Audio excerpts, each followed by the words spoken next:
मेरे एक मजबूत साथी पश्चिम उत्तर प्रदेश सचिव मोहम्मद बिलाल साहब और यहाँ उपस्थित आपके सामने ग्रामीण चेयरमैन साहब और विधानसभा अध्यक्ष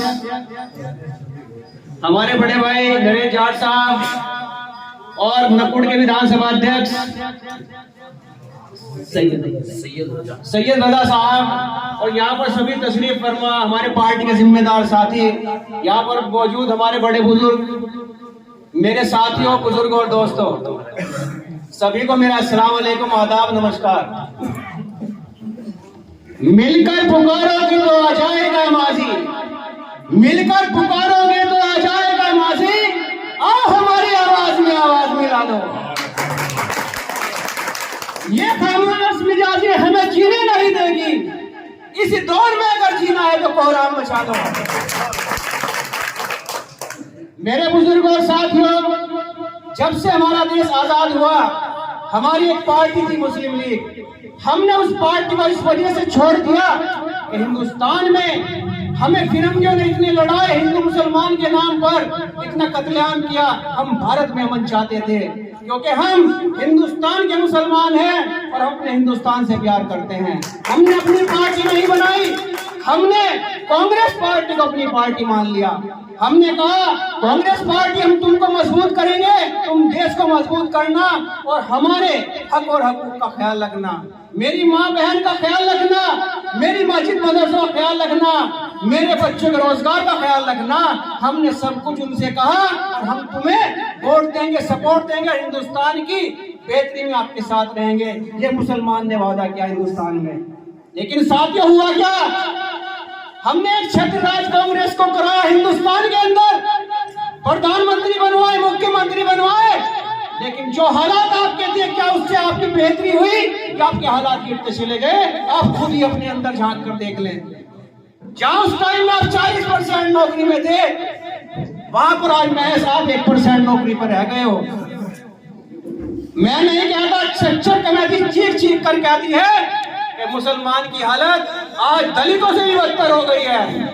चाहे आप शिक्षा का क्षेत्र देख लो, चाहे आप शैक्षिक का क्षेत्र देख लो, चाहे सामाजिक देख लो, चाहे अपना आर्थिक देख लो, सभी माशरे मुसलमान पिछड़ गया है। हिंदुस्तान में सबसे नीचे गरीबी रेखा से जीवन नीचे यापन करने वाले लोगों में मुसलमान सबसे नीचे है। क्या इसीलिए वोट कांग्रेस को दिया? क्या इसीलिए इनकी सरकारें बनवाई? क्या हमारे हक में यही रह गया है? हम टायर पंचर की दुकान खोलेंगे, हम फल की रेहड़ी लगाएंगे, हम हर सारे छोटे मोटे काम, चाय की दुकान, पकौड़ी की दुकान, क्या हमारे ही हक में रह गई है? क्या हम नहीं चाहते कि हमें अच्छी नौकरी मिले, हम डीएम कलेक्टर एसएसपी बने? क्या हम नहीं चाहते कि हमारा बच्चा डीएम कलेक्टर ऑफिस बने और हिंदुस्तान की मजबूती में, तरक्की में हम सहायक हों? हम सबसे पहले मिलिट्री के अच्छे अधिकारी बन के, पुलिस के अधिकारी बन के सबसे पहले गोली खोने वाले हम बने और हिंदुस्तान को सोने की चिड़िया बनाने वाले बने। साथियों, क्या कमी है ऐसी मुसलमान के वोट में जो सबके सब डीएम कलेक्टर एसएसपी बन जाते हैं, 7% वाले भी बन जाते हैं, 3 वाले भी बन जाते हैं, 1 वाला भी बन जाता है? ऐसी क्या कमी है तुम्हारा? 20% की आबादी वाले क्या रेडी चलाएंगे, टायर पंचर की दुकान खोलेंगे? साथियों, आपको सोचना पड़ेगा। आपने कांग्रेस पार्टी को तलाक दिया, इसके बाद एक पार्टी उभर कर आई जिसने कहा मैं बैकवर्ड को, मैं यादवों को, मैं मुसलमानों को, मैं सबको साथ लेकर चलूंगा। उसका नाम था मुलायम सिंह यादव। हमने उस पर भी विश्वास किया, हमने एक छत्रराज उसको कराया। 4 बार इस उत्तर प्रदेश का मुख्यमंत्री बनाने में मुस्लिम समाज का अहम रोल है। क्या सरकार बनने के बाद हमें कुछ मिला? सिवाय दंगों के कुछ मिला? अभी आपने एक दंगा देखा, आपके वोटों से बनी हुई सरकार थी, मुजफ्फरनगर बागपत कैराना चल रहा था, जहां इंसानियत का कत्ल हो रहा था। मैं ये नहीं कहूंगा कि हमारा ही हो रहा था, मैं कहूंगा हिंदू, मुसलमान, सिख और ईसाई सबको लड़ाया जा रहा था। उसी कुर्सी पर बैठने वाली मायावती है, उसी कुर्सी पर बैठने वाला योगी है, उसी पर अखिलेश है, पुलिस वही है, वही अधिकारी हैं, वही सब चीज है। ऐसी क्या कमी थी अखिलेश यादव में दंड खींचता चला गया। अगर मायावती उस कुर्सी पर बैठती है तो कहती है 72 घंटे में दंगा कंट्रोल चाहिए, हो जाता है। योगी कहता है तो हो जाता है। ऐसा क्या कमी है अखिलेश यादव में? अखिलेश यादव ये सोचता है कि जितना दंगा होगा ये मुस्लिम समुदाय घबरा कर मेरे पास वोट देने के लिए मजबूरी में आएगा। और मायावती ये चाहती है जब जब दंगा होगा वो आपके फेवर में नहीं है, वो चाहती है मेरा दलित वोट हिंदू ना बन जाए। इस वजह से राजनीति के तहत दंगा रुकवाती है। तो आपने सबको देख लिया। वहां काशीराम जी कहते थे कि हम दलितों को, मुसलमानों को, बैकवर्ड को, दबे कुछ लोगों सबको साथ लेकर चलेंगे। मुसलमान ने उन पर विश्वास किया क्योंकि हम तो सेकुलर लोग हैं, हिंदुस्तान में मन चैन कायम करने वाले लोग हैं।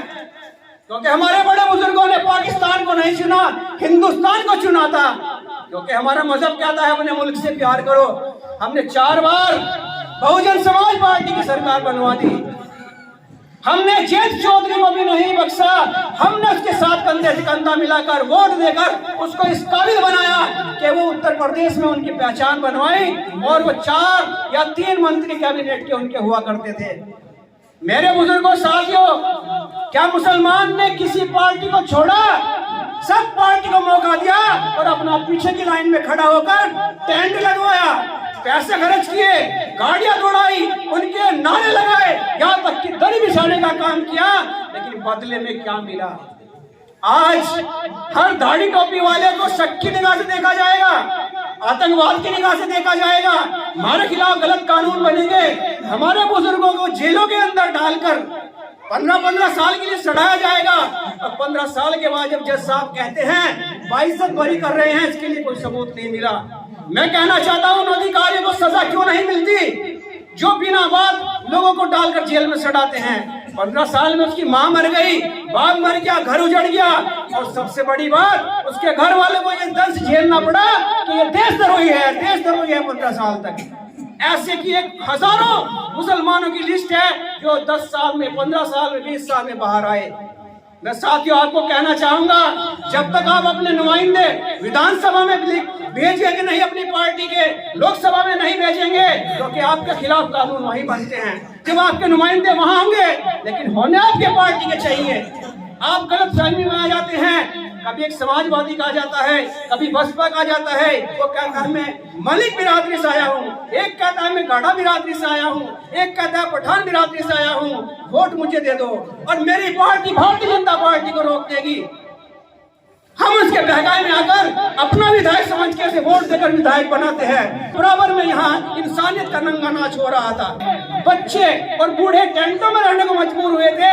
अखिलेश यादव ने अगले दिन टेंट पर बुलडोजर चला दिया था और इन 45 समाजवादी के, मुस्लिम विधायक, बसपा के विधायक, कांग्रेस के विधायक, ये 69 विधायक थे, एक ने भी आवाज बनने का काम किया। क्या आपके हो रहे ऊपर जुल्म की बात करी? क्या उत्तर प्रदेश के खराब माहौल पर बात करी? क्या उस दंगे को रोकने के लिए बात करी? नहीं साथियों, अखिलेश यादव ने इटावे में एक बहुत बड़ा प्रोग्राम रखा, चाहे हीरोइन का नाच दिखाकर उनको वहां इकट्ठा किया गया। हम किसी धर्म के खिलाफ नहीं है, हम किसी मजहब के खिलाफ नहीं है। MIM पार्टी हर धर्म का सम्मान करती है, हर आदमी का सम्मान करती है, लेकिन जुल्म किसी पर भी हो बर्दाश्त नहीं करती। जब मॉब लिंचिंग होती है, जब दलितों पर जुल्म होता है, जब NRC-CAA का कानून आता है, जब शरीयत का मुद्दा आता है, तो एक ही आवाज सड़क से लेकर संसद तक गूंजती है, जिसका नाम बैरिस्टर असदुद्दीन ओवैसी साहब है। जो हिंदुस्तान का गरीब आवाम का, दलितों का, मजलूम हिंदू भाइयों का, मजलूम मुसलमान भाइयों का जब जब उत्पीड़न होता है तो खड़ा होने का काम करता है। और मीडिया ने आज ये रूपरेखा बना रखी थी कि ये मुसलमानों की पार्टी है। कौन कहता है मुसलमान की पार्टी है? ये पूरे हिंदुस्तान के गरीब आवाम की पार्टी है। जब चुनाव आयोग में रजिस्ट्रेशन के लिए जाया जाता है, उनकी शर्तों को पूरा किया जाता है, जब उनकी शर्तों को पूरा किया जाता है, जब जाकर रजिस्टर्ड होती है।